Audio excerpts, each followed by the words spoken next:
এইবার ব্যালটে নৌকা নাই, ধানের শীষ নাই, যা কি হচ্ছে নৌকা এবং ধানের শীষের প্রতিনিধি কাছ থেকে বেশি টাকা নিয়ে থাকে। এগুলো মিনিমাম মূল্যে যেন টেন্ডার হয় এবং মানুষ যেন এখানে, আমি এর আগেও বলেছি, 2-3 টাকায় পার হতে পারে।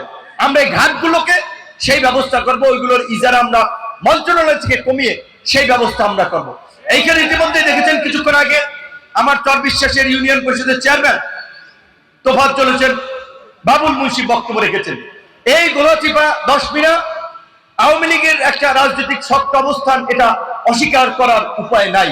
কিন্তু আওয়ামী লীগের সব লোক কি মানুষের সাথে অন্যায় অবিচার করছে, জুলুম করছে, এইটা বলা যাবে না। এমনকি এই চেয়ারম্যান সাহেব আওয়ামী লীগের আমলে আমার বাড়ির সামনের রাস্তা করে দিছে।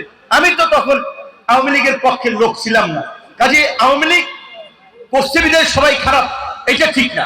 2-4 জনের যদি কোনো অপরাধ থাকে সেটার জন্য আইন আদালত আছে, সেটার জন্য তাদের বিচার হবে। কিন্তু রাজনৈতিক ভাবে আপনি একজনের কাছে 5 লাখ টাকা চাইবেন যে মামলা না হওয়ার জন্য 5 লাখ টাকা দেন, 60,000 টাকা দেন, নাহলে ডেভিল হান্টে ধরাই দেব, এলাকায় থাকতে পারবেন না। এই ধরনের যারা অপরাজনীতি করে, অপতৎপরতা চালায়, রাজনৈতিক ভাবে রাজনীতির কারণে মানুষকে হয়রানি করে, এই হয়রানি, এই জুলুম, এই অবিচার বন্ধ করে এই গলাচিপা 10 মিনার জনপদকে আমরা দল মত নির্বিশেষে সবাইকে নিয়ে আগামীতে এই জনপদকে এগিয়ে নিতে চাই, এই জনপদের উন্নয়নে কাজ করতে চাই এবং বাংলাদেশের মধ্যে এই গলাচিপা 10 মিনায় রাজনৈতিক সম্প্রীতির ক্ষেত্রে একটা রোল মডেল আমরা উপস্থাপন করতে চাই।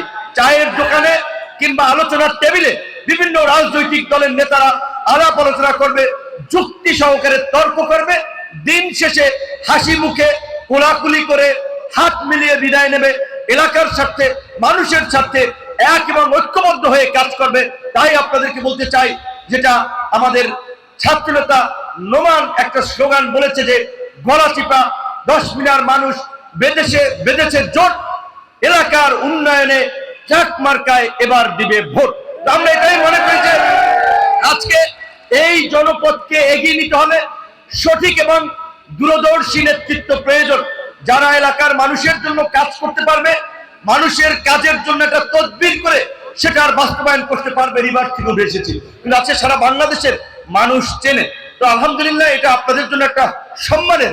আমি অনেক আশা এবং ভরসার জায়গা থেকে একটা চরম প্রতিকূল পরিস্থিতিতে একটা বড় ধরনের ঝুঁকি নিয়ে এই নির্বাচন করছি। ঝুঁকিটা কি আপনারা জানেন, আমরা বিএনপির সাথে অ্যালায়েন্স করেছি, বিএনপি আমাদেরকে সমর্থন দিয়েছে, কিন্তু বিএনপির দলীয় সিদ্ধান্ত না মেনে তারেক রহমানকে বৃদ্ধাঙ্গুলি দেখে আরেকজন লোক ছবি নির্বাচন করছে, বিভিন্ন অফিস খুলছে, সেখানে নাকি শুনেছি তারেক রহমান খালেদা জিয়ার ছবি লাগিয়েছে।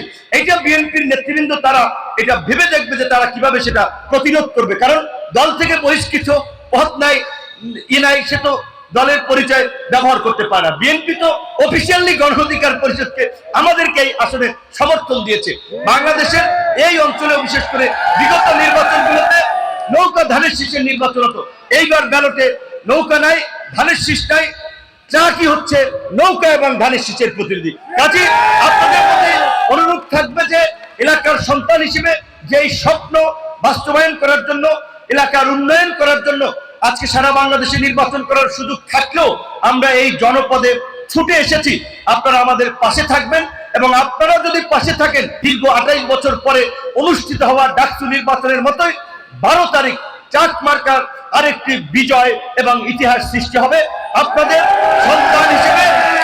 সন্তান হিসেবে আপনাদেরকে নিয়ে সেই ইতিহাস সৃষ্টি করে বাংলাদেশের মানুষকে আমরা দেখাতে চাই। আশা করি আপনারা আপনাদের সন্তান, আপনাদের ভাই, আপনাদের বন্ধু, সমবয়সী তরুণ হিসেবেও, ইয়ং হিসেবেও আমাকে সমর্থন করবেন, আমার পাশে থাকবেন।